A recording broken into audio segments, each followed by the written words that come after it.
All right, so where did I leave off? I was talking about stabilizing your relationships. So when you stabilize your relationships, everybody win. So I just wanted to go over the all-encompassing way of stabilizing your relationships. Disregard judgment. So building sessions isn't a moment to pinpoint what the issues are. So don't go for unauthorized advice. So unless somebody asks or inquire, you probably want to stay in listen mode. And that's what the universe has been exposing to me. Because I've had people who say I'm comforting as far as when it comes to giving advice and when it comes to just listening in general. But the universe told me, be quiet. So it's important that you take heed to being quiet when the universe tells you to be quiet. Because that way, when you listen to the universe, you're able to manifest a lot quicker.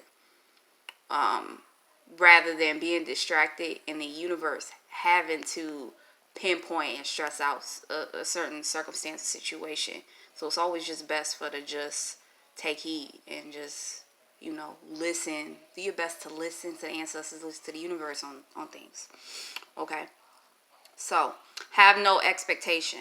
Building sessions, have no expectations. Don't expect anything. It needs to be coming from a higher place. No critiquing. Their way may bring them into their ascension. Just because it isn't your way doesn't mean it isn't the way for them. Because the fact that it's coming from them, it could be still coming from a higher source. You aren't able to see it, but they are. So that would be divine creation. Okay. That's why you should not help unless somebody asks for help. And even then, you have to probably think twice, think 3 times, think 4 times. You have to be very careful with that. But I already made a video on that anyway. Okay. Stabilizing helps both parties hold self-accountability rather than being distracted and feeling judged by someone outside of themselves. All facts. So stabilizing relationships has to do with acceptance.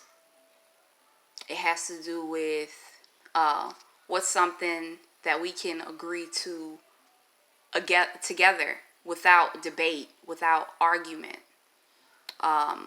Being able to determine that y'all like a certain thing without pressing the matter, without being disagreeable.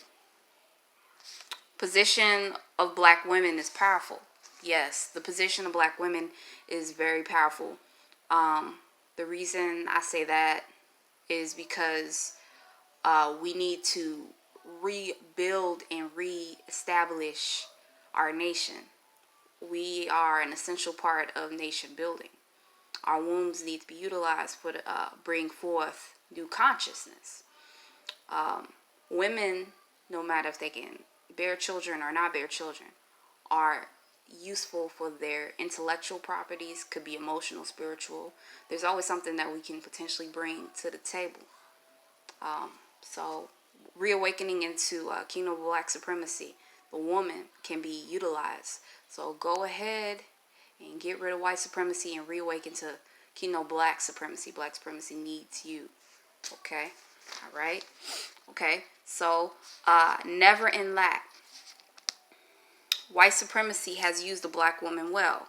So all the black woman has to do is quit her job at white supremacy and be rehired for black supremacy and being able to willingly submit. Our ancestors were forced to submit to white supremacy, but black supremacy says to submit and bow down gracefully without being forced, because this is your own divinity you are bowing down to. Divine position of black women could be her physical, intellect, spiritual, or both. I already talked about that. Or I should say, or all of them. All of the above.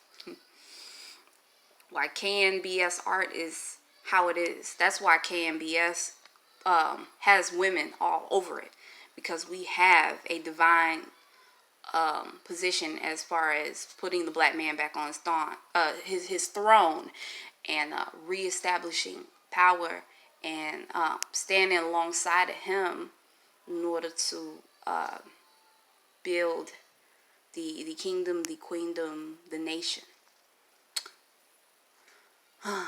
When your personal relationships say shut the fuck up, listen, I already went over that. Take heed, take a different approach. Yes. Okay. Alright, so I got a couple more pages of notes. I'm doing really good. Looks like hopefully I got like, I don't know, maybe like 5 more minutes left. How the white supremacy mindset is constantly used in the conscious community. Us fishing for errors in ourselves. I talk about that.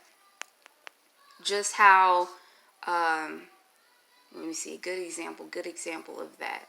We need to start operating off of the black man, the black woman. There's no wrong. I'll talk about that. I have videos on that. So go ahead, scroll my content. Make sure you're listening, because I definitely talk about that. Something has to be wrong. When it comes to something that seemed damn near perfect, we look for fault. I already talked about that. Ill reasoning for to not utilize one another for great gain. So I feel like instead of questioning the ways that white supremacy has taught us, we question our black man and our black woman. Like, we don't find inspiration in our black man and our black woman. We're easily able to utilize white supremacy for what they have, but when it comes to our black man, black woman, then we like, oh yeah, something's got to be wrong. Now, this video isn't to suggest that we should go looking for black men and black women who are practicing white supremacy. If you see something that doesn't align with you, just take note of it and reestablish your own energy, your own frequency. Don't use it as a means to criticize or see yourself as better than someone. Like I said earlier in this video, that could be a process that they might need to take in order to awaken to their divinity. You do not know that. So do your best to not be judgmental. Have I done this? Absolutely. This video is very egoless, because I was not going to do this video because I'm like, oh, it opens up opportunity for me to be criticized. But I make sure my top priority is self. And it shouldn't scare me for it to be criticized, because I already done the work and I've already criticized myself. If I've already done that, if somebody want to criticize me, that's really